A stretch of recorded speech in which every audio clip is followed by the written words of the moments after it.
안녕하세요. 광마입니다. 오늘은 좀 주식 투자자 위주로 양자 컴퓨터 지식에 대해서 말씀드리려고 합니다.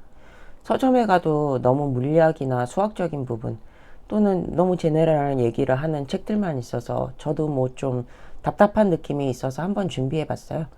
뭐 투자하려고 하는데 그런 것까지 알아야 할 필요는 없잖아요.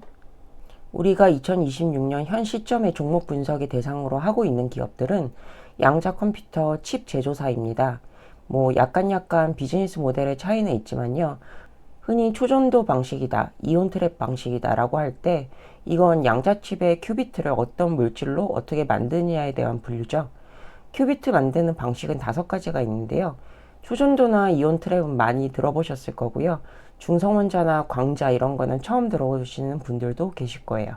아직까지 양자 컴퓨팅 칩은 초전도 vs 이온 트랩이죠. 두 가지는 현재 실제로 기계도 팔고 있고요. AWS나 MS 애저 같은 데서 서비스로도 제공하고 있습니다.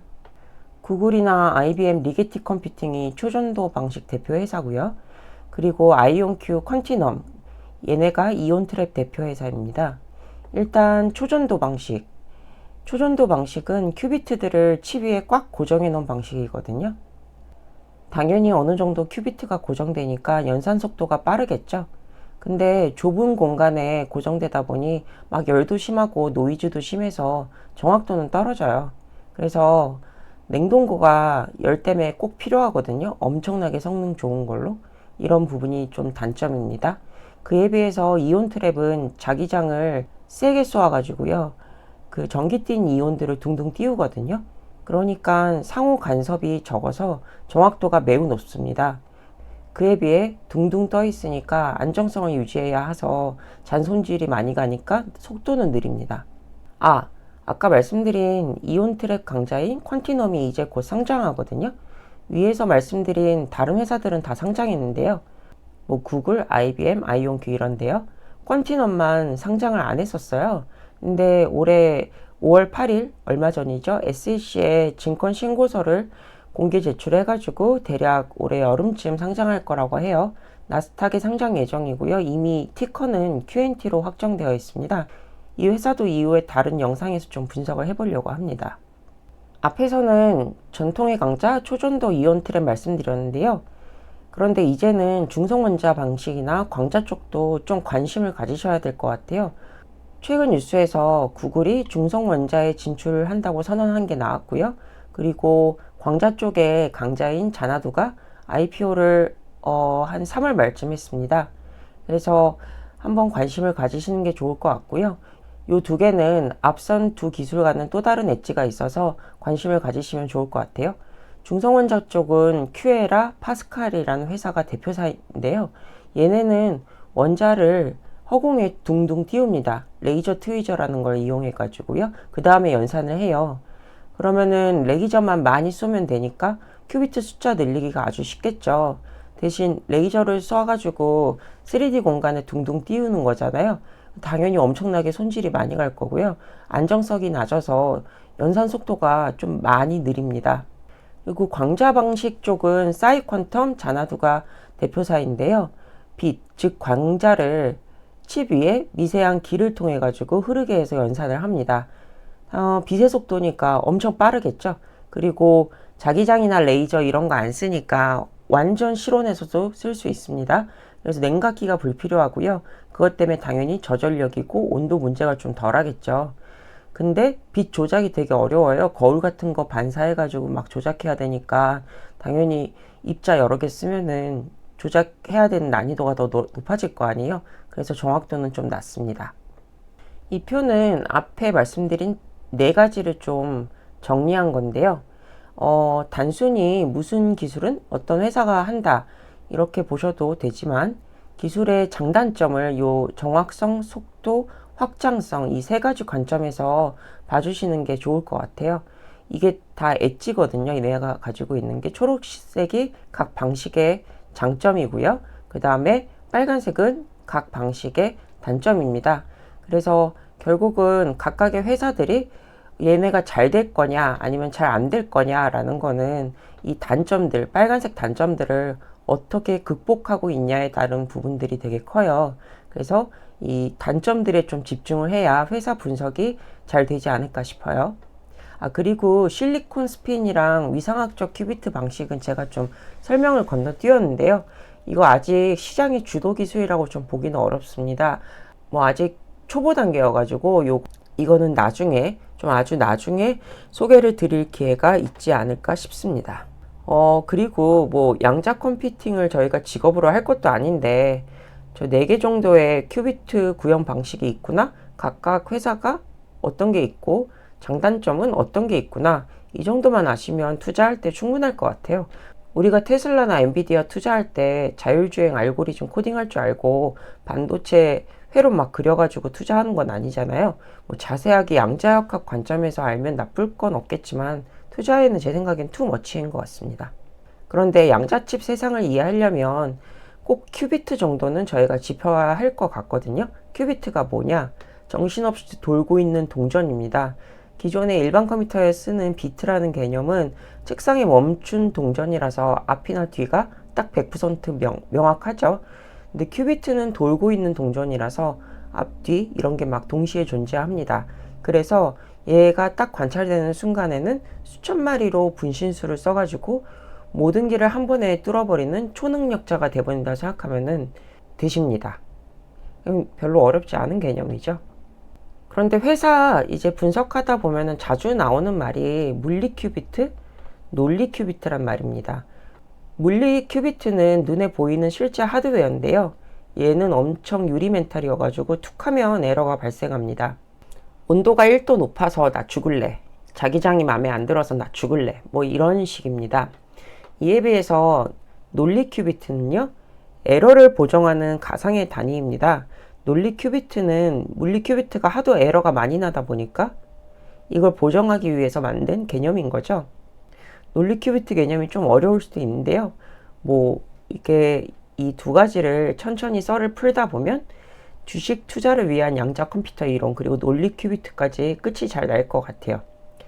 그리고 뉴스 같은 데 보면은 비트코인 암호 깨려면 큐비트 50만 개만 된다 이런 거 나오잖아요. 이런 식으로 그냥 큐비트라고 나올 때가 있는데요. 그럴 때는 물리 큐비트 얘기하는구나 라는 느낌으로 이해하시면 될 것 같아요. 뭐 그닥 엄밀한 구분을 뉴스에서 쓰고 있진 않지만 저희는 뭐 척하면 척하는 느낌으로 알아들어야겠죠. 그럼 이제 물리 큐비트가 뭔지 논리 큐비트가 뭔지 하나하나 알아보도록 하겠습니다. 양자칩이라고 하면은 수많은 물리 큐비트의 집합소입니다. 이게 무슨 뜻이냐면요, CPU 안에 수십억 개의 트랜지스터가 있듯이 양자칩 안에도 엄청나게 많은 물리 큐비트를 담고 있는 판때기인 거죠. 아마 물리 큐비트는 쉽게 이해가 가능하셨을 거예요. 근데 논리 큐비트는 그러면 어디에 있는 거야? 라는 질문이 나올 텐데, 논리 큐비트는 하드웨어적으로 존재하는 게 아니라요, 물리 큐비트의 에러를 보정하는 소프트웨어 알고리즘입니다. 그래서 물리 큐비트들을 이 알고리즘으로 묶어서요, 논리 큐비트로 그냥 소프트웨어 상에서 지정을 해주는 겁니다. 그럼 이제 물리 큐비트가 여러 개가 있고 논리 큐비트가 그걸 묶어가지고 하나로 만들잖아요.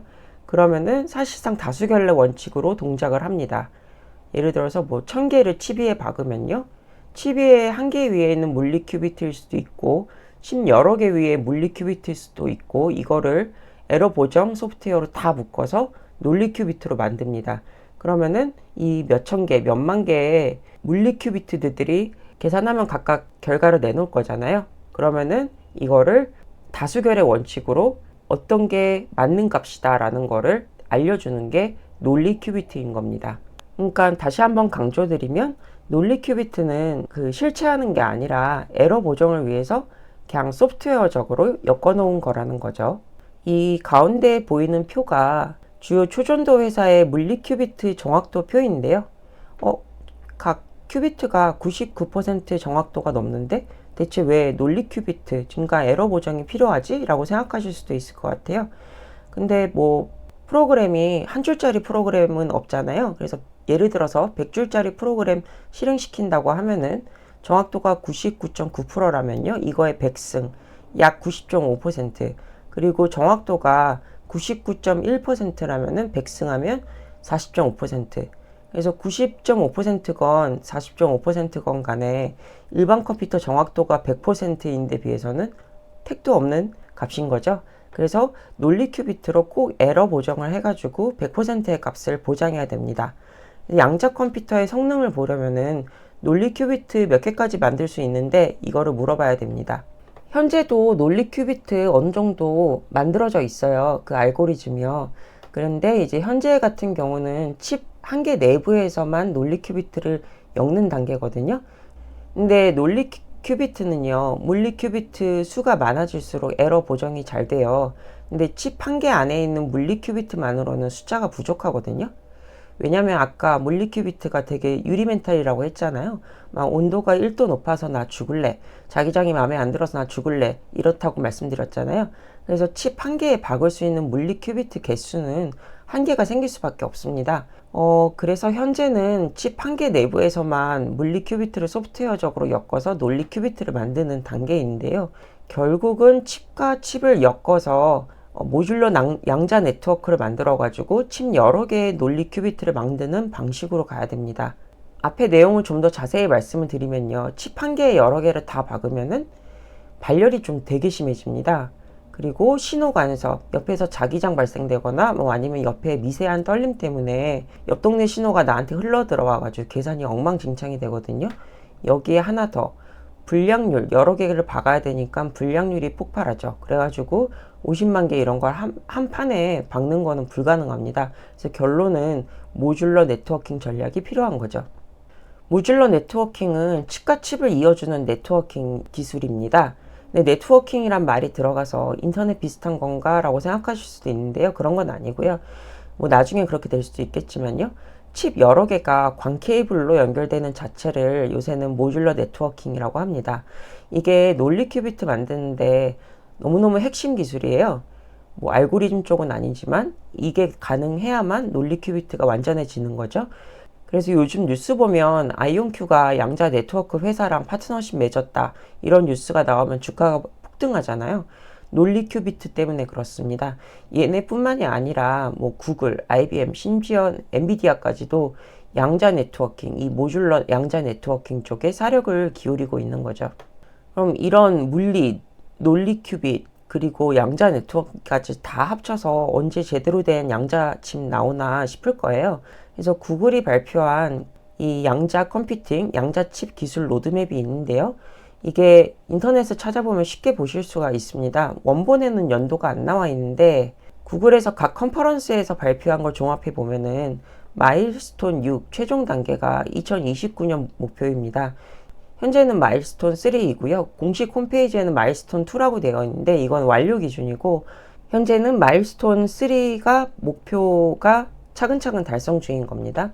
참고로 마일스톤 6 완료 단계에 도달하면은 비트코인 암호 깨기가 드디어 성공하거든요. 그러면은 아마도 옛날에 있었던 Y2K 사태 이후 최대 전산 합계 아마 팝콘 가게 될 것 같아요.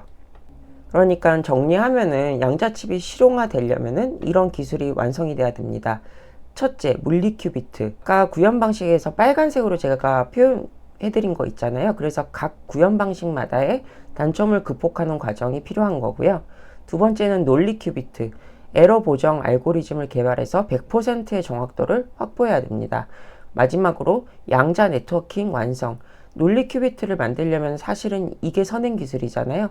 칩들을 엮어야 되니까요. 그렇기 때문에 이 세 가지를 기술이 완성되면은 이제 양자칩이 드디어 실용화될 수가 있는 거죠. 그런데 양자칩만 완벽하다고 실제 양자 컴퓨터 구동은 무리입니다. 뭐 일반 컴퓨터로 치면은 CPU만 있다고 뭐 되는 건 아니잖아요. 메모리도 있어야 되고 OS도 있어야 되고 엑셀 같은 어플리케이션도 있어야 하잖아요. 양자 컴퓨팅도 똑같습니다. 양자 컴퓨팅도 풀스택이 중요한데요. 일단 현재 같은 경우는 환경 인프라, 냉동기라든가 뭐 초정밀 차폐 장치, 그리고 하드웨어랑 제어 장치, 실제 양자칩 만드는 거랑 이 제어하는 하드웨어 자체, 그리고 연결, 양자 네트워크 약간 이렇게가 신경이 많이 쓰고 있고, 그리고 이 부분이 좀 발전하는 분야, 그리고 에러 교정, 미들웨어 계층 이렇게 좀 차근차근 순차적으로 좀 발전하고 있는 모습입니다. 그리고 이제 초기 태동하는 거지만 클라우드 앤드 어플리케이션 계층.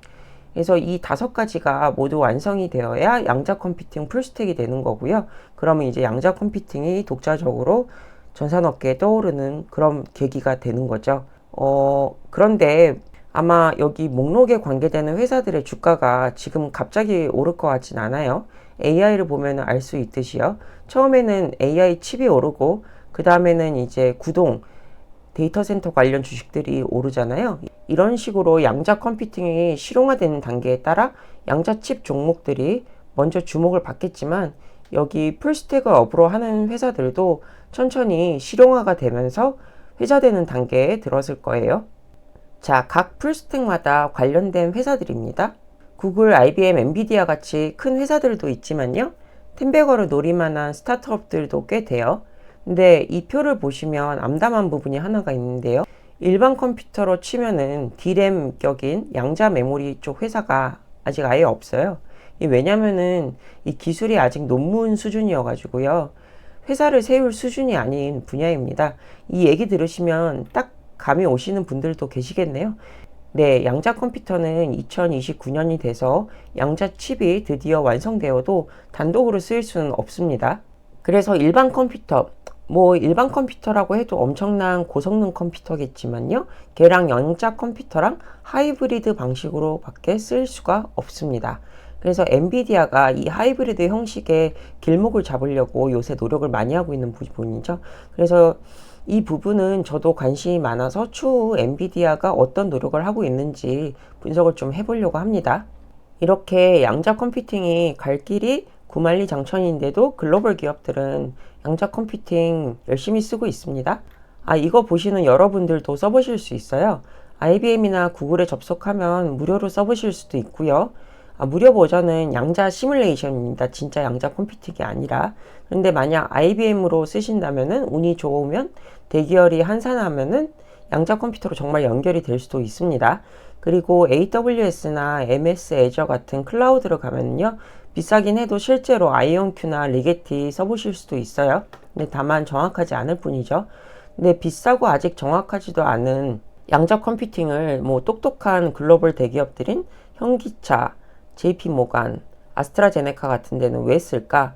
그거는 양자 컴퓨팅 예습을 지금 하고 있는 중인 겁니다. 그래서 지금은 양자칩 1개만 쓰고 있어요. 아까 논리큐빗이 양자칩 1개에서만 동작하는 단계라고 말씀드렸잖아요. 그래서 양자칩 1개만 써가지고 슈퍼컴퓨터에 특수 가속기처럼 붙여서 특정 분자 구조만 쪼개서 테스트하는 단계입니다. 근데 이거 왜 하냐면요. 진짜 양자 컴퓨터가 나왔을 때 바로 돌릴 수 있는 알고리즘을 확보하는 거고요. 관련된 특허를 미리 빌드업 하려는 그런 목적입니다. 신약 후보 물질이나 배터리 공식 또는 금융 포트폴리오 분석하는 거 이런 거를 미리 다듬어서 특허를 쫙 싹쓸이 해놓으면은 남들에게는 되게 강력한 진입 장벽이 생기는 거겠죠. 여기까지가 투자자를 위한 양자 컴퓨팅 지식에 대한 제 분석입니다. 그러나 제 분석은 어디까지나 참고용으로만 봐주시고요. 실제 투자는 본인의 판단과 책임 하에 이루어져야 함을 말씀드립니다. 감사합니다.